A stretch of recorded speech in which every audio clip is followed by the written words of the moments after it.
And welcome back to Retire ATL, all powered by the Vincent Financial Group, 770-741-0120. Again, 770-741-0120, retireatlradio.com to take advantage of that no cost, no obligation retirement roadmap from Matthew Decker, Aaron Vincent, and the team at the Vincent Financial Group. And, you know, Matt, we were talking in that last segment about people are intimidated about picking up the phone and making the call. They feel like they've made some mistakes. They're not real sure. They've just got a stack of papers. I don't know what does what anymore. Maybe they've had bad experiences. And that could be it, too. You get that a lot. Oh, yeah. Second opinions of people saying, I'm just not happy. Yep, all the time. So let's say somebody's in that situation. They're ready to get serious, but they are a little intimidated, are a little scared to make the phone call. So what would you say? What are some of the right ways? How can we know that we're picking and choosing the right advisor? Well, it's ultimately going to come down to kind of gut level feeling, I think. I think that's how most people make these types of decisions because this is an interpersonal relationship. So if you're sitting down with someone, you kind of know, is this a person that I want to meet with, 2 or 3 times a year for the next 20, 30 years? So on that level right there, I think that's just the practical nature of, how are you feeling about the person that you're talking to? Right. Beyond that, though, what should you look for maybe? Because feeling is feeling. You can't look for feeling. You know it when you see it or when you feel it, rather. I would say, number one, you're going to want to start with a fiduciary advisor. And in terms of what is a fiduciary advisor, just because someone says they're a fiduciary, I'm going to give you a follow-up question. So I'm going to give the audience a follow-up question. All right. So you're talking to somebody, you're considering hiring them to be your financial advisor. They say they're a fiduciary. Your follow-up question needs to be, are you a fiduciary in all areas of planning or only in some? Okay. So are you, just remember this word, and we've all seen the commercials, and they'll say, I'm a fiduciary. I have your best. So that is a very common term in the industry. So are you a fiduciary in all phases? In all areas of planning. In all areas of planning, not just some. Not just some. And I'll give you kind of the context. Most people that are calling themselves fiduciaries are doing so in a limited capacity. They're saying, I'm a fiduciary when it comes to wealth management, or I'm a fiduciary when it comes to insurance, or I'm a fiduciary when it comes to tax preparation. Okay, but that does not mean the tax preparer may be a fiduciary in tax preparation. That does not make them a fiduciary when it comes to investment management or insurance.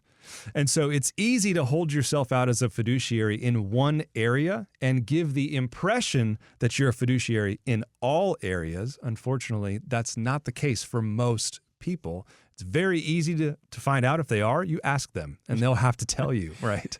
So when you say, am I fiduciary in all areas, would that be yourself, Matt? Would that be Aaron? Yep. So Aaron and I are both certified financial planners. So in the realm of financial planning, we are fiduciaries. So whether we're talking about insurance, whether we're talking about money management, budgeting, you name it, we are fiduciaries. And that's spelled out in our client service agreement. A lot of people, if they're not a certified financial planner, if they're not a chartered financial consultant, there's several designations out there that will make you kind of like a broad fiduciary in the areas of planning. But if you don't see one of those designations, chances are they have a license to do business as a wealth manager, let's say. Now, that might not be the technically correct term. Maybe they're an RIA or they're a IAR. They're a Series 65 license holder, and they are a fiduciary when it comes to investment management. Okay. But that doesn't make them a fiduciary when it comes to insurance. So someone needs, if I'm having my first conversation with you, I need you to say I am a fiduciary in all areas. Yeah. And you can ask, so does that mean wealth management? Does that mean insurance? Like, tell me the areas. And a lot of people may not even know that they're not a fiduciary when it comes. I don't know. All I know is what you don't want to hear is, I think so. I think I am. I was told that I was. Hey, Frank. Yeah. Grab my licenses. Yeah. What am I? That is not. That's going to set off those bad feel alarms. You're going to know, right? You ask that question. So that's the first thing. Are you a fiduciary in the areas of planning, not just managing money? Okay. That's a big one. So let me ask you this. So we sit down with you, and you can meet the team at retireatlradio.com, 770-741-0120, the bad feelings. So if I ask you that question, you kind of tiptoe around it. I'm going to get that bad feeling. Yep. Well, let's flip it. you're talking to me for the first time. When do you start getting the bad feeling from me? What is kind of a red flag from a potential client, if you will, or someone who's looking to build a portfolio? When do you say to yourself, this may not be a good fit? Yeah, I think the number one, I'll give you two. The number one is going to be, and this happens from time to time, the client that's had 6 advisors and has a bad story with all 6. Okay. At some point, you kind of start to wonder, like, is it you or is it actually that you struck out 6 times in a row? Like, I don't know that many bad advisors. Sure. So that's a little bit worrisome. I think most of the time, though, it's worrisome because plans are not communicated well or plans are not followed up on. And then, something changes, you don't talk about it, bad experience. So that can be avoided. But that would be one red flag. And then another red flag would be just unreal or just expectations not grounded in reality. I can't come to you and say, hey, I've saved some money. I've got $10,000. I need you to turn it into $1 million. Yeah, that would be a difficult thing. That's not possible. That would be a difficult let's just be thing. honest. We're not saying it's out of the realm, but it's happened in the past, but that's not my expertise. Yeah, but see, that's why we say that every week here on Retire ATL. They're not miracle workers. They want to be able to help everybody, but you need to have a bit of a savings, a 401k, a pension, an IRA. That's really where the power begins to start customizing that plan. So we're not saying if you've saved $10,000, that's awesome. I love that. Keep going. Keep going. Yeah. Keep going. There are opportunities that present themselves with every extra $5,000, $10,000 that you save. Yep. I get it. 770-741-0120, retireatlradio.com. Yahoo Finance said that 68% of adults admit that they're not prepared for retirement. But what's even worse, this is a little shocking, 48% of those adults, they don't care about planning for retirement right now. But the thing I kind of jumped on there was right now. 48% of adults, half of American adults, aren't ready to retire, aren't thinking about planning, don't want to plan for retirement right now. When you hear that, what do you think, Matt? Oh, I kind of scratch my head because my reality is 100% of the people I'm talking to want to retire and plan about it right now. Yeah. Right. So my world's maybe a different world than Yahoo Finance. So every single person that I'm talking to is worried about their retirement. Maybe worried's the wrong word. They're thoughtfully considering their retirement. It's probably the right way to say it. And I would say that most of our clients would say they're prepared for retirement. But I do think, again, it goes back to what we were talking about earlier. This is a difficult thing to get into if you feel like you're behind. So quick story for you. My grandpa passed away about, 20 years ago now. But he smoked a pipe his whole life. And I have fond memories about sitting in the kitchen with him. He'd smoke his pipe and we'd listen to baseball games on the radio. Yes, sir. Some of my earliest, most cherished memories. But my grandpa, I don't think, I just got to rack my brain here. I don't think he went to the doctor between the time he got back from World War II to the time he had his first heart attack, which was 55 years later. Really? I think my grandpa spent 55 years sitting in the kitchen, smoking his pipe, listening to baseball games on the radio, and did not go to the doctor one time. And if you know anything about delaying seeing the doctor like that, the longer you delay, the more you're just going to delay because what might be wrong? Yeah. I don't even want to know at this point. I feel okay. I'm still here. I don't want to know. And Blissful ignorance, if you will. Exactly. I think that's what's going on here in this Yahoo study. Times are tough. Inflation's going crazy. We just talked about inflation. Prices are obviously up. The economy is looking, I don't know what's happening with the economy. It's an election year. There's a lot of turmoil, a lot of volatility. And I think there's a huge contingent of people that are just taking that, you know what, I haven't looked at it in a while and I don't want to be disappointed. So let's just not look at it. It's not going to magically get better. No. I mean, I get it. Don't get me wrong. I'm that stubborn. My wife has to force me to go to the doctor. Yeah. So I'm not an old man. I'm in my 40s, but I'm still just like, so I'm scared of what they're going to find. I'm the same way. Yeah. I'm the same way. And I think that there's a lot of people that, I don't know, do you think that that's true? Do you think that's a high number, 68%? I don't have any other words for it other than to say, I think people are worried about the answer that they might get. Yeah. Or they're just trying to, okay, you know what? Let me just get through 2024. Maybe. I'm still, trying to recover from inflation and interest rates, or maybe I'm trying to, let me pay off my college debt and then I'll get serious. Yep. Well, then next year gets here. Okay. Mortgage went up. Okay, let me pay for that. My kid had to get braces. Let me pay for that. I had to get a new, air conditioner. Okay, let me get through all this. Then I'll get serious. It's almost just like keep putting it off. Do you hear that a lot? People all say, the time. I should have came in 3 years ago. That is the number one piece of feedback that we get from people that come in, sit down with us, chat, and go through our full-blown retirement plan process. At the end of that process, to a person. Now, there are people that have had plans that we've done second opinions on. Sure. But for the people that are coming in and kind of getting into this for maybe the first time in a real and tangible way, all of them, man, I should have done this years ago. Why did I wait? Why did I wait so long? And the truth of the matter is, planning for your retirement is not like avoiding the doctor. Yes. It's very different because when you're planning for retirement, people forget just how powerful time is, because time is what's going to drive most of your growth, right? It's compound interest over time. And the more time you have, you actually can work some miracles if you have enough time. If you have no time, then working miracles is exceptionally difficult. Yeah. But if you have time, man, you can do just about anything when it comes to planning for retirement if you're serious about it. And you're willing to put in the work. It's not like going to the doctor where, you're going to get bad news now or you're going to get it later. Well, let me just live in bliss. It's like, no, you can actually affect great change by starting these things early. Yeah. 770-741-0120. And I can speak firsthand. I've seen the home office of the Vincent Financial Group. It is not a doctor's office. It is not a lawyer's office. It is comfortable. It is welcoming. And most importantly, I appreciate that, downtown Woodstock, as you're going to find the main office, you can pull up and walk right in. There's no elevators. There's no validation of the parking. There's no going down 3 different hallways.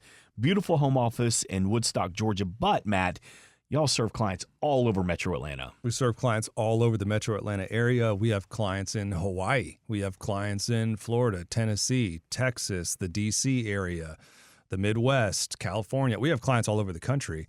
And actually, a lot of our clients, even locally, choose to meet virtually now just because it's easier. You don't have to get in traffic. It's a little bit more convenient. If something comes up, it's much easier to reschedule a virtual meeting than, halfway into your hour-long commute, you realize you're not going to make it on time. So we do a lot of virtual meetings, and we're happy to accommodate people all over the Atlanta metro area. Excellent. And to be known, it's worth pointing out there as well, this show, Retire ATL, is not like some syndicated show. It is Retire ATL. We're talking to you, Metro Atlanta. Reach out and give the team a call, 770-741-0120 to take advantage of that retirement roadmap. I want to sit down with you, customize a plan, or, as Matt just said, maybe you just need a second set of eyes, time for a second opinion. You've worked with a big box advisor in New York, Chicago, L.A. You just feel like your needs aren't being met. Nothing wrong with asking the questions. 770-741-0120. You mentioned annuities a little bit earlier in the show, and it's a great opportunity for some guaranteed income in retirement. But there are some financial advisors, they tiptoe around the word annuity. Oh, yeah. Because it has this weird negative stigma around it. Why do you think that is, and what's your take on an annuity? I'm not sure exactly. I have some gut level feelings about it, but let me tell you a story about annuities and just how prevalent this kind of negativity towards them is. So we have some friends that are financial advisors in a different state. I won't say who they are, but they run educational seminars. And for the longest time, they were doing educational seminars on annuities. And they'd sent out a mailer. Most of you have probably, if you're listening to the show, you've probably seen these before, right? Okay. You've seen the little mailers that come out, and it's come to a steak dinner or whatever it is. And they would put all the benefits of annuities on this mailer, and they'd get people to show up and, become clients. So, great. Well, they tried a little experiment. The only thing they changed on the flyer, they kept all the benefits of the annuity product, and then at the bottom they said, without buying annuity, like without buying an annuity. So they're saying, here's what an annuity can do, but come and listen how you can get all this without having to buy an annuity. And they packed the room 4 or 5 times over because people just have an aversion to the word annuity. Yeah. And there's products like annuities that can do similar things to an annuity. Mm-hmm. And I don't know why people have an aversion to it, but it's interesting that it's pretty much universal. My suspicion is that we talked about fiduciary advisors. Mm-hmm. My suspicion is there's a lot of insurance-only agents. And so an insurance-only agent would be someone that has a license to sell an insurance product, but they're not a fiduciary, more than likely. They're not a wealth manager. They're not a retirement planner. They're a product salesman of an insurance company or of an insurance product. Okay. And when you only have one tool in the bag, everything looks like, if you only have a hammer, everything looks like a nail. Mm-hmm. So if you're an insurance-only annuity producer, the only thing you can do is sell annuities. And so we've met with clients here in the Atlanta metro area that have 80% of their money in an annuity, which is way too high. I mean, way too high. And who are they working with? An insurance-only annuity product salesman. And so that's what you get when you're working with someone who can only do one thing, and I think it puts a bad taste in people's mouth. Is that because they don't know any better, or that's all they know how to push? Well, I think that it's probably both. Yeah. But I do think more than likely, again, if all you have is a hammer, everything's a nail. If all you can do is sell annuities, then you are incentivized to sell an annuity to every single person that's still breathing. If you can fog a mirror, you should have all your money in an annuity. I mean, I think that's, people have come into contact with product pushers, but the reality is this: annuities can be a phenomenal tool for planning for retirement, but it has to be done the right way. You got to maintain your liquidity.